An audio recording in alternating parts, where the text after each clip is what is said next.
ایک دن حضرت آدم علیہ السلام نے اپنے بیٹے حضرت شیش علیہ السلام کو کہا، بیٹے تیرے اندر ایک ایسی امانت منتقل ہوئی ہے جو تیرے باپ سے بھی زیادہ قیمتی ہے۔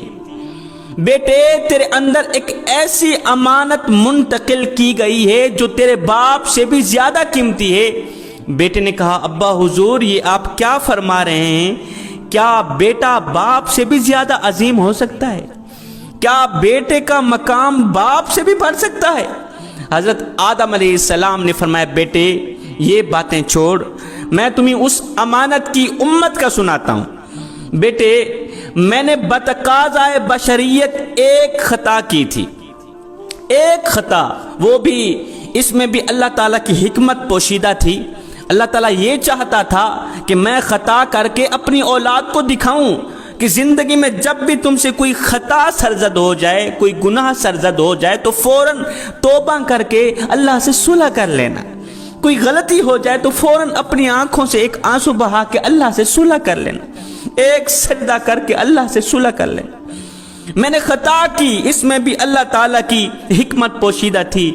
ایک خطا کی تھی، اس کی پہلی سزا تو مجھے یہ ملی کہ اللہ تعالیٰ نے میری بیوی کو مجھ سے دور کر دیا، جدا کر دی۔ ایک خطا کی پہلی سزا مجھے یہ ملی کہ اللہ نے میری بیوی کو مجھ سے دور کر دیا۔ لیکن سن بیٹے، وہ امت ہزاروں خطائیں کریں گی، ہزاروں گناہ کریں گی، غلطیوں پر غلطیاں، گناہوں پر گناہ کرے گی، لیکن سن بیٹے، ان کی بیویوں کو ان سے دور ہرگز نہیں کیا جائے گا، ان کی بیویوں کو ان سے جدا ہرگز نہیں کیا جائے گا، غلطیوں پر غلطیاں کریں۔ پہلی خوبی تو یہ رہی۔ سن بیٹے، میں نے ایک خطا کی، اللہ تعالیٰ نے مجھے جنت سے نکال دی۔ ایک خطا بتقاضائے بشریہ، اللہ نے مجھے جنت سے نکال دیا، لیکن وہ امت ایسی امت ہوگی ہزاروں گناہ کرے گی، ہزاروں خطائیں، گناہوں پر گناہ، ہزاروں نافرمانیاں کریں گی، لیکن جب وہ توبہ کرے گی تو توبہ کے سارے راستے جنت کی طرف جا رہے ہیں۔ ان کے ہزاروں گناہ، ہزاروں نافرمانیاں ایک توبہ کی مار ہو۔ جب وہ ایک توبہ کریں گے، آنکھوں سے آنسو بہائیں گے، ان کی آنکھوں سے نکلا آنسو کا ایک قطرہ زمین پہ بعد میں جائے گا، وہ معصوم پہلے ہو جائیں گے، اس طرح ہو جائیں گے جیسے کہ انہوں نے کوئی گناہ کیا ہی نہیں تھا۔ بیٹے سن، میں نے ایک خطا کی، اللہ تعالیٰ نے میری اس خطا کو اتنا مشہور کیا، اتنا مشہور کیا۔ آج دیکھ لیں، قرآن میں بھی ذکر آیا ہے، حضرت آدم علیہ السلام نے وہ کام کیا جس سے اللہ نے روکا تھا۔ پچھلی کتابوں میں بھی ذکر آیا کہ آدم علیہ السلام نے وہ کام کیا جس سے اللہ نے روکا تھا۔ قرآن نے بھی پکارا، پچھلی کتابوں نے بھی پکارا کہ آدم نے وہ کھایا جس سے اللہ نے روکا تھا۔ لیکن سن بیٹے، وہ امت ایسی امت ہوگی کہ وہ ہزاروں گناہ کرے گی، اللہ تعالیٰ ان کے گناہوں پر پردہ ڈالتا رہے گا۔ وہ امت گناہوں پر گناہ کرتی رہے گی، اللہ تعالیٰ ان کے گناہوں پر پردہ ڈالتا رہے گا، کسی کو بتائے گا بھی نہیں۔ لوگو، اللہ تعالیٰ نے ہمارے گناہوں کو آخر میں کیوں رکھا؟ اللہ تعالیٰ نے ہمیں آخر میں کیوں رکھا؟ ہمارے گناہوں کو، غلطیوں کو، ہماری نافرمانیوں کو آخر میں کیوں رکھا؟ اس میں بھی حکمت پوشیدہ ہے۔ سنو، اللہ تعالیٰ نے ہمارے گناہوں کو آخر میں رکھ کر بھی ہم پر دو بہت بڑے کرم کیے، ہم پر دو بہت بڑے احسان کیے۔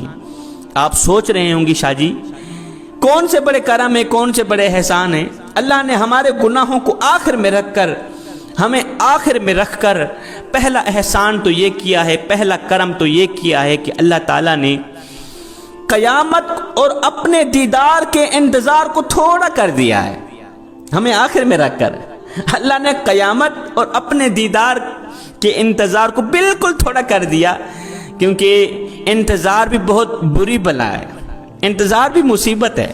دوسرا کرم اللہ نے یہ کیا ہے کہ آنے والی قوم جو ہم سے پہلے آئی، ان کی کہانیاں تو اللہ نے ہمیں سنائی، ان کے واقعات تو سنائے، ان کی روزمرہ زندگی تو ہمیں سنائی، ان کے ساتھ جو سلوک کیا گیا، ان کو جو عذاب میں مبتلا کیا گیا، ان کے گلے تو اللہ نے ہمیں سنائے، ان کے شکوے تو اللہ نے ہمیں سنائے۔ قارون نے کیا کیا، فرعون نے کیا کیا، اللہ نے ہمیں سنایا۔ حامان نے کیا کیا، شداد نے کیا کیا، قوم لوط نے کیا کیا، قوم لوط کا تو اللہ نے اتنا بڑا گلہ کیا ہے اور سب کو سنایا ہے، پوری دنیا کو سنایا ہے کہ قوم لوط لڑکوں سے زنا کیا کرتی تھی، زنا پسند قوم تھی۔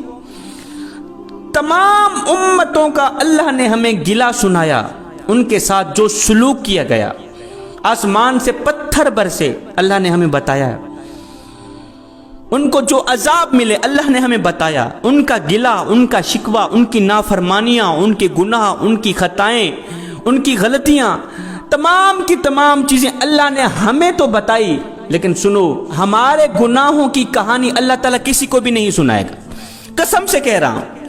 ان کے گناہوں کی کہانی تو اللہ نے ہمیں سنائی ہے، لیکن ہمارے گناہوں کی جو کہانی ہے اللہ تعالیٰ کسی کو بھی نہیں سنائے گا، اس لیے کہ آمنہ کے لال کے بعد، آمنہ کے لال کی امت کے بعد کوئی ہے ہی نہیں، تو پھر اللہ سنائے گا کس کو؟ میرے نبی کے بعد کوئی نبی نہیں آئے گا، میرے نبی کی امت کے بعد کوئی امت نہیں آئے گی، اللہ تعالیٰ ہمارا گلہ سنائے گا کس کو؟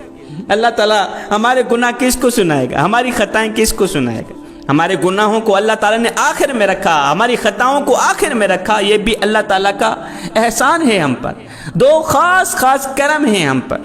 تو جوانوں، یہ زندگی کے لمحے میرے اور آپ کے لیے غنیمت ہیں، انہی لمحوں میں کچھ کر لو، انہی لمحوں میں کچھ اکٹھا کر لو، انہی لمحوں میں خدا کی یاد اور محبت کے دیے اپنے دل میں جلا لو، معلوم نہیں پھر فرصت ملے نہ ملے، معلوم نہیں پھر یہ زندگی کے لمحے ملے نہ ملے۔ میرے نبی نے فرمایا، صحابہ میں اللہ کا حبیب ہوں، میں اللہ کا حبیب ہوں، پھر فرمایا جو جوان جوانی میں توبہ کرتا ہے وہ بھی اللہ کا حبیب بن جاتا ہے۔ جوانوں، آؤ نا اللہ کے حبیب بن جاؤ، آؤ نا اللہ کے دوست بن جاؤ۔ جب تم اپنی ساری زندگی مالک کے نام کر دو گے تو پھر وہ ساری کائنات تمہارے نام کر دے۔ میرے نبی نے فرمایا، راتوں کی تنہائیوں میں اٹھ اٹھ کے قرآن پڑھا کرو اور قرآن پڑھتے وقت رویا کرو۔ فرمایا اگر رونا نہ بھی آئے تو رونے کی کوشش کر لیا کرو، آنسو بہا لیا کرو۔ حضرت داتا علی حجویری سے پوچھا گیا، حضرت اگر رونے کی کوشش کریں پھر بھی رونا نہ آئے تو کیا کریں؟ آپ نے فرمایا پھر اپنے مقدر پہ رویا کرو۔ اتنے سنگ دل ہو گئے ہو کہ آنکھیں آنسو بہانا بھی چھوڑ گئی، اور جب آنکھیں آنسو نہیں بہائیں گی بخشش کیسے ہوگی؟ جب آنکھیں آنسو نہیں بہائیں گی توبہ قبول کیسے ہوگی؟ گناہوں کو ختم کرنے کے لیے، گناہوں کو آگ میں جلانے کے لیے، معصوم بننے کے لیے، پاک بننے کے لیے توبہ کا کرنا ضروری ہے، اور توبہ کے دوران آنکھوں سے آنسوؤں کا نکلنا بھی ضروری ہے۔ جب یہاں سے ایک آنسو کا قطرہ نکل کے زمین پہ جائے گا نا، اللہ کی رحمت کو جوش آئے گا، پھر ایک قطرہ زمین پہ ابھی بعد میں جائے گا، اللہ تعالیٰ تمہاری بخشش پہلے فرما دے گا۔